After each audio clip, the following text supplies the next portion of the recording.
Hey everyone, welcome to today's edition of One Single Story. It is a Tuesday. We're in Ezekiel, the book of Ezekiel, and Ezekiel chapter 5.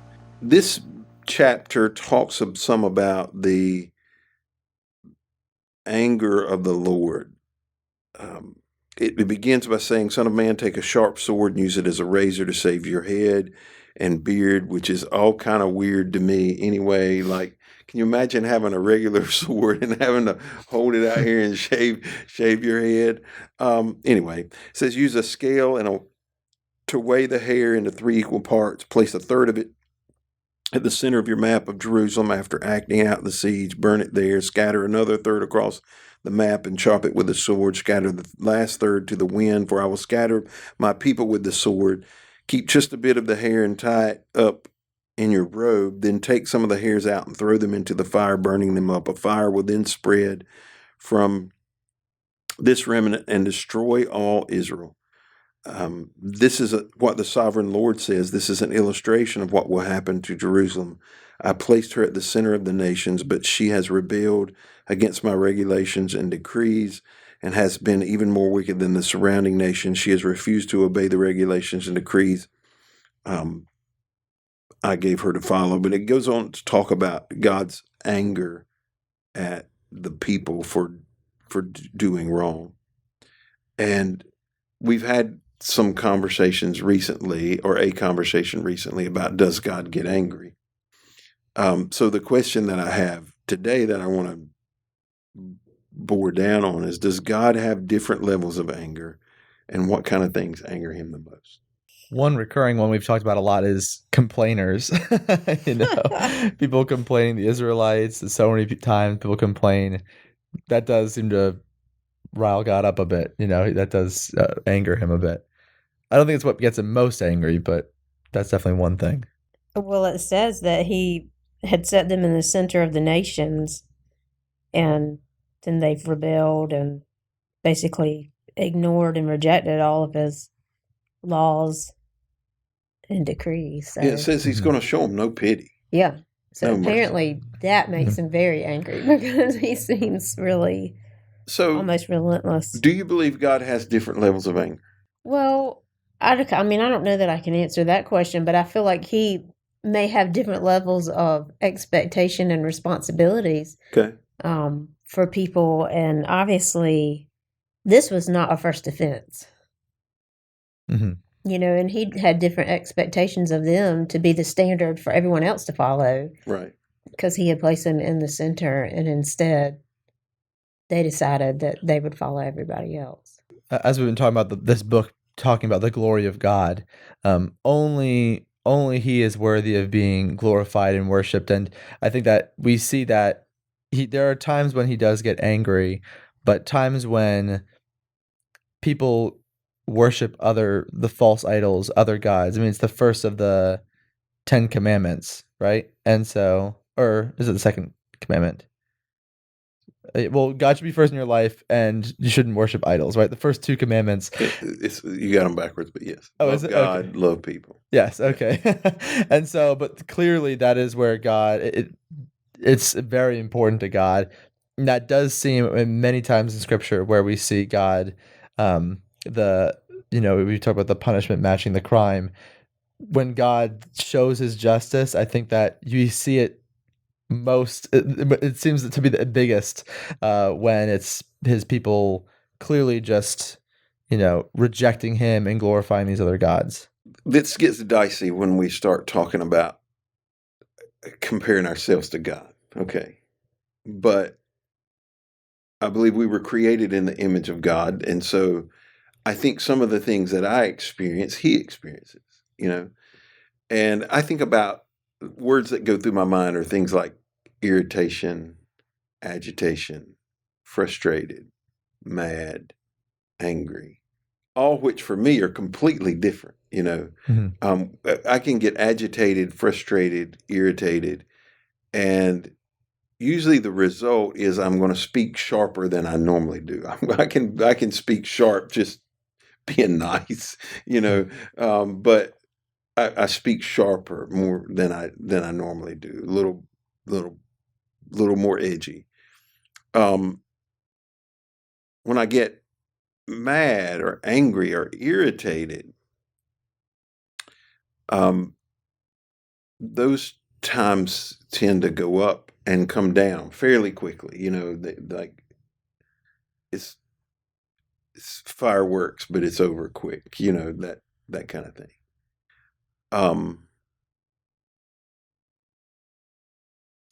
There have been, I bet I could count on my hand times that I have been really, really angry, like where I just couldn't lay it down. One of those happened in the last year. I was going to say, like how many? Because I'm sure I've seen like 2 or 3. I doubt it. Yeah. At least one, I'm sure of that. Maybe twice. It took me weeks to wind it back. And if I wanted to, if I had taken action, like if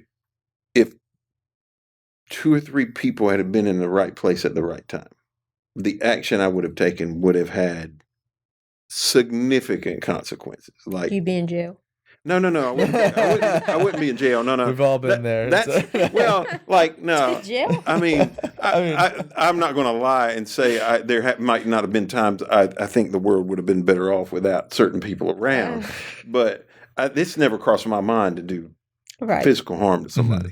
Mm-hmm. Typically, that's not. But there was trust involved. There were just multiple pieces to it. And I mean, like just talking about it right now, I can feel my insides burning. Mm-hmm. And I had to move on. I didn't have any choice. Either I had to take an action that would have had devastating consequences, or I had to move on, and I chose to move on. But if God has those same kind of responses, this is what I would say. This is even my experience in my relationship with God. I think sometimes God's frustrated and aggravated, irritated with me. I think there are times where, but I think there have been a few times in my life where I have just completely 100% ticked him off. Like just no. It wasn't that there wasn't a fixing to it, but it was just. I just have to believe that he had and thinking about the time I was, the most recent time that I was so angry, there was an immense amount of disappointment that was included in that. And for the most part, only a very, very, you might know. Yeah. I would suspect, but it was a small group of people that would have known. Mm-hmm. And you can't talk about it. No. Well, and those are the things that are the most upsetting, are people that you have the closest, relationships with, and who hold the most trust. And so do you think God, is there certain human relatability? And how do y'all get mad and get over it? Do you just not get mad? Are there times where it's just boiling and it's hard for you to sort through? Typically, I'm going to get mad and get over it. I don't, I'm not super talkative, but I'm going to talk to you about whatever it is and get it out in the open. And, it's kind of up to you what you want to do with it. And then it's pretty likely next time I lay my eyes on you, I'm going to have completely forgotten about it. Mm-hmm. I'm usually pretty good at laying it down and just, walking away. I can think of 1, maybe 2 situations where, it took quite a while to process it because it had been, I don't know, maybe a multiple offense is the best way to say it. And I had let myself get to a tipping point where I probably should have spoke my mind earlier than I did. People know I'm a pretty angry person in general. I just hide it very well through humor. But but I do. I mean, there's only a few times I can really think of that I got like extremely angry with somebody or very angry. And I kind of get over it, but then my worry is that what they think of me. Even still, there are people that I don't know if I would call it exploded. But I like if I believe that the things that get me most upset is when someone's been wronged, and then I feel the need that someone's got to bring justice to the situation. If no one else is going to do it, then I'm going to do it. And if some people might not like that, or my worry then is later on, like, do they think of me as this person who is angry or upset to this day? Or they still see me in this way? It's not so much that I'm still angry with them. It's more so that, like, will they look at me the same way after blank has happened? I don't even know if that makes sense. I guess I can give a small example.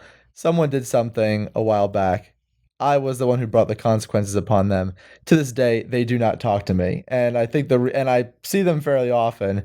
And I think the reason why is because they're scared of me, and I feel kind of bad. But I'm not angry with them, but I do think that they still were. And I've tried to talk with them since, and been like, hey, like, I've forgiven you, but like that doesn't just to get rid of what has happened and whatnot. So, anyways, with that, it's kind of like I try to keep good control of my anger because I don't want people to be scared of me. So I don't think I want people to be scared of me, but for some reason they are.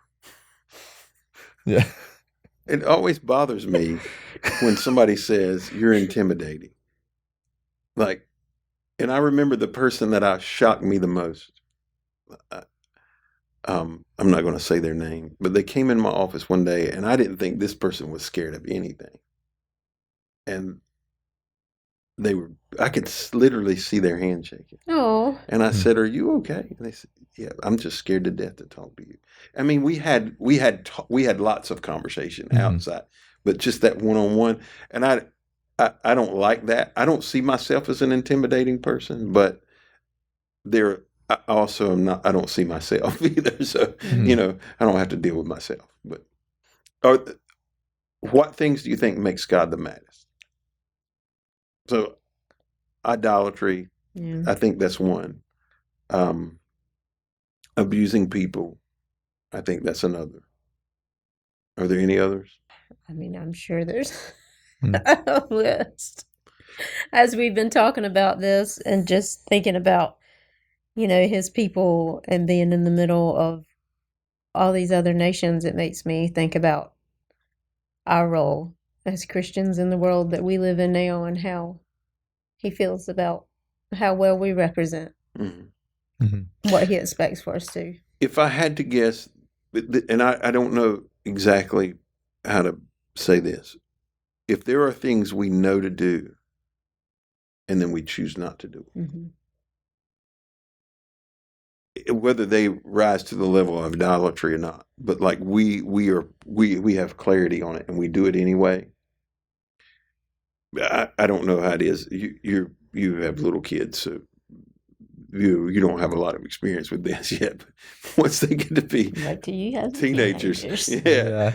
And you'd know, like, you've had a conversation with them. It is clear. There's no gray area. They know, and they still do it anyway.